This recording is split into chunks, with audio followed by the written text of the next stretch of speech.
So this story is not in the show notes, but it has to deal with somebody who is stating that they volunteered at the DNC convention here in Chicago, and they have pretty much become disillusioned with the Democratic Party.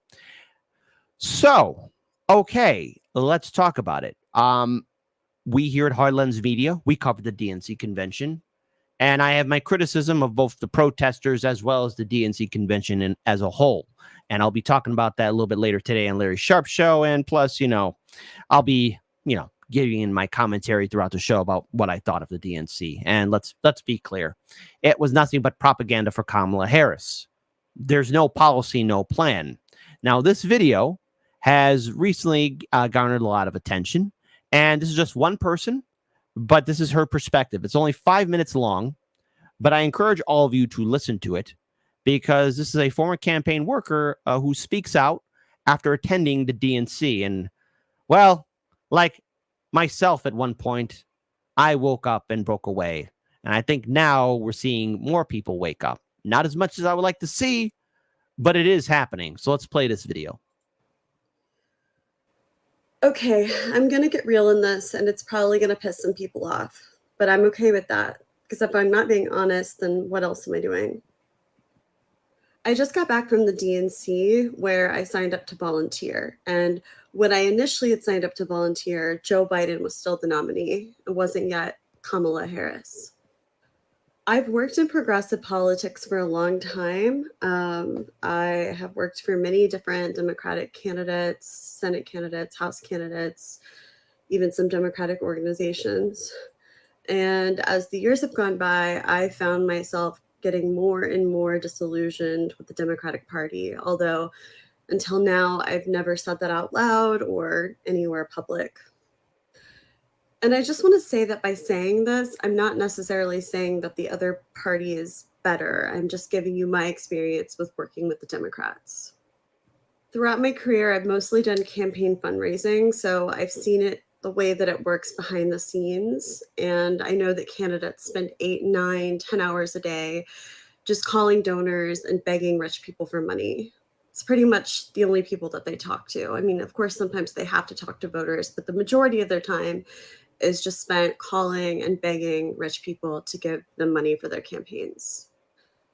And what this inevitably means is that we don't actually live in a democracy. It's just rich people calling the shots and having the access to talk to the politicians. They're the ones that basically get their ear all day. They're the ones that can help shape and prioritize what the politician actually focuses on. Even the politicians that detest this, that want to get big money out of politics, still have to play this game. They still have to make these calls. They still do the same amount of just calling rich people. So I want to pause right here. This is what most of your politicians are doing. This is what they're doing most of the time, even when they do win elections. And that is they call their donors asking for more money so that they can get ready for the next election cycle, so they can write rules and legislations and policies to benefit their said donors. So they get right back to that famous U.S. Senate seat, U.S. House Representative seat, state governor seat, state senator, state representative, et cetera, and go right back to calling their donors, begging for more money. And both Democrats and Republicans do this. But see, the thing is, the Democratic Party put on this mask, making it seem as though they care about the social issues. Let's continue on this a little bit more. And begging them for money. And what unfortunately happens once they get into office, if they get into office, is that they soon realize that the money machine is so great and the seduction of power is so immense that they no longer adhere to these values. When I first got into politics, I thought that Democrats were the party of the people. Oh, sweet summer child. So wrong. And at the DNC this week, I felt like I was in a building with the most elite and out-of-touch people in the entire world. It very much felt like, let's just have a huge party and forget all of our problems because the vibes are brat. When I was there, I didn't feel any connection to real America or the place that I come from, which is the Midwest, Kansas City, Kansas, and Missouri. I didn't feel any connection to the people that I know right now who are struggling to buy their groceries or to pay their rent. The people who want to know what both candidates are going to do to materially affect change in their lives. And when I was there listening to the speeches, I felt myself feeling mad because I didn't hear anything about the economy. Definitely not in Kamala's speech, and not very much in the others as well. Instead, I heard generic platitudes, things like joy and respect and integrity and Joy, joy, joy to the world. Nothing but joy. Yeah, hey, joy doesn't put food in your stomach. Joy doesn't pay the bills. Joy doesn't put gas in your tank. Hey, folks, no such thing as a wrong answer. But please tell us what joy can do for you. Type in the comment section below. And what does that even mean? Let's make the military the most lethal in the world? I thought I was part of the anti-war party. I thought I was part of the party that fought for the underdog, that championed working people. When and how did we just become the party of academia and affluence? Because that's what we are right now. It's always been that way. Now, look, I had a guest on the show earlier today, Larry Sharp, who said at one point, the Democratic Party was different. And to be fair, yes. But this change that the Democratic Party made, actually, it was happening right after Ronald Reagan was out of office. The DNC, the Democrats, fully embraced corporatism, neoliberalism, and so much more. Now, the thing is, there's no such thing as a perfect party, perfect politicians. You got to abolish all political parties. But what I saw at the DNC convention was propaganda at its highest. They built big, beautiful walls so big even Trump would be envious of it. They had security and police presence there, National Guard, etc. Anybody who was part of security was there to make sure that everything went flawlessly for the DNC. But the Democrats have and always want to put on this persona like they care. We have seen how the Democrats care about social issues. We've seen how the Democrats talk down to voters when they don't fall in line and follow the orders. The party only wants to maintain power and influence and control groups of people into thinking that they will fight for these social issues. People are waking up. And yes, I'm seeing people, in the live stream chat saying, oh, well, she's finally waking up, or too little, too late. I'd rather have people wake up now than never wake up. And it is understandable. I've had friends apologize to me who were diehard Democrats, who were angry with me when I said, hey, I'm not supporting Hillary Clinton in 2016. Since then, not only have they apologized, but they have seen the utter corruption of both parties. I'm glad that people are waking up. And the thing is, we've all been there. I have been there too. I supported Bernie Sanders at one point. I really believed in him. And you know what? That's the L I got to carry. And I'm glad that people are waking up. And the more people do wake up, I say let's embrace them and let's educate them so we can get others to wake up too. How can we ever say that we're going to fight corporate power or give a voice back to those communities that have been left behind when above the delegates on the floor in levels and levels and rings of suites with donors and corporations that we're literally looking down on the people below from above? That's what Chris Cuomo said, and he's absolutely right. Look, don't be quoting Fredo too much, okay? Fredo's got his problems, all right? Fredo's got some issues. Went to the DNC this year hoping that I would feel reconnected to the Democratic Party, that I would have more of a sense of understanding of Kamala and her candidacy and what she stood for. But instead, I ended up leaving and feeling the opposite, more disconnected and alone than ever. And I don't think I can support Kamala Harris for president. I don't even know if I can call myself a Democrat anymore. I don't know who I'm going to be supporting, but I know it's not her. And for once, I'm not afraid to say it. So I know a lot of people are saying, well, gee, it's when did you come to this, revelation? Hey, we've all come there. And the thing is, look, covering the DNC, It was a complete burnout for me. It was completely mediocre. Nothing of real value except cringe was happening at the DNC convention. You had celebrities and movie stars, actors, actresses, pundits, and politicians, from those former presidents like Barack Obama and Bill Clinton speaking to everybody else in between. Even that nutless wonder Bernie Sanders spoke. And you want to know what we learned at the DNC convention? That is, they're willing to build a false reality.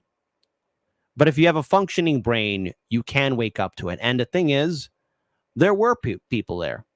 This woman in particular did see the light. And dare I say it, has come to the conclusion that, okay, wait a minute.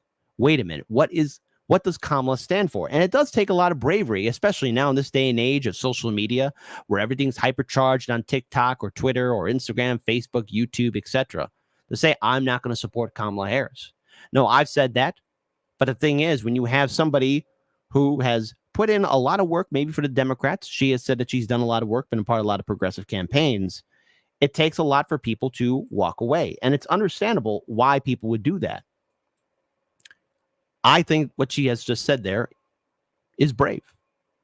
And it is understandable. And look, I think a lot of us, since we've been in this circle and sphere of, oh, well, you've finally seen it. But I think let's have a little bit of compassion on our side here, too, because there are going to be a lot of people who are going to be waking up after this election cycle. And I say we need to guide them and help them. It's a lot of people are going to be afraid and not understand or what to do. Now, I've said on the show, we need to have citizen ballot initiatives. We need to start building movements and organizations not connected to Washington, D.C. I say let's welcome these people in who are waking up, who are disillusioned from the Democratic Party and the Republican Party. Let's bring them in. Let's start actually doing something. There's 50% of this population that doesn't identify itself as either party.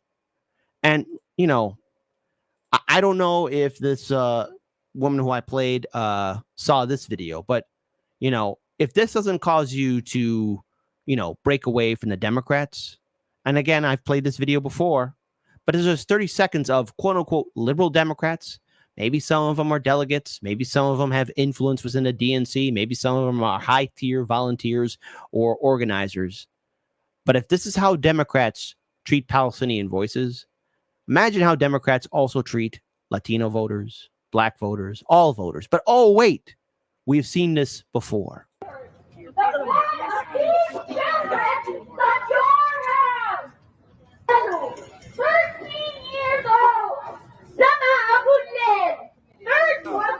Say it again. Say it again. Mock them again. Mock the children again. Do it again. Do it again. 18 years old. 18 years old. Yusuf Hassan. 18 years old. Turn around and join the uncommitted delegates in the protest. And she's just covering her ears. Just going, too loud. I understand why people are breaking away. And I think we need to really look at the bigger picture here. Maybe this is the time where people are becoming more aware, where the euphoria and the honeymoon phase of Kamala Harris is finally dying out. Because let's look at the staying power of the Democrats, too. The DNC convention was the front and center story for all of last week until Friday, when RFK Jr. endorsed Trump and took away Kamala's thunder. Now, Kamala's going to have to come up with policies or do something. But even then, what does Kamala stand for? Except for standing for her corporate donors, which is probably what a lot of Democrat volunteers at the DNC convention saw. Now, for the vast majority of them, maybe some of them aren't aware or don't care. But for those that see it, we welcome you. Gooble gobble, you're one of us now. And it's time to break away from the two-party system. If you fool me once, it's because I didn't think a guard was needed. If you fool me twice, it's because I didn't learn the lesson, so it bears repeating. If you try the same play 3 times running, it's because you know what's coming, and you didn't come to lead, you came to purposefully be misleading.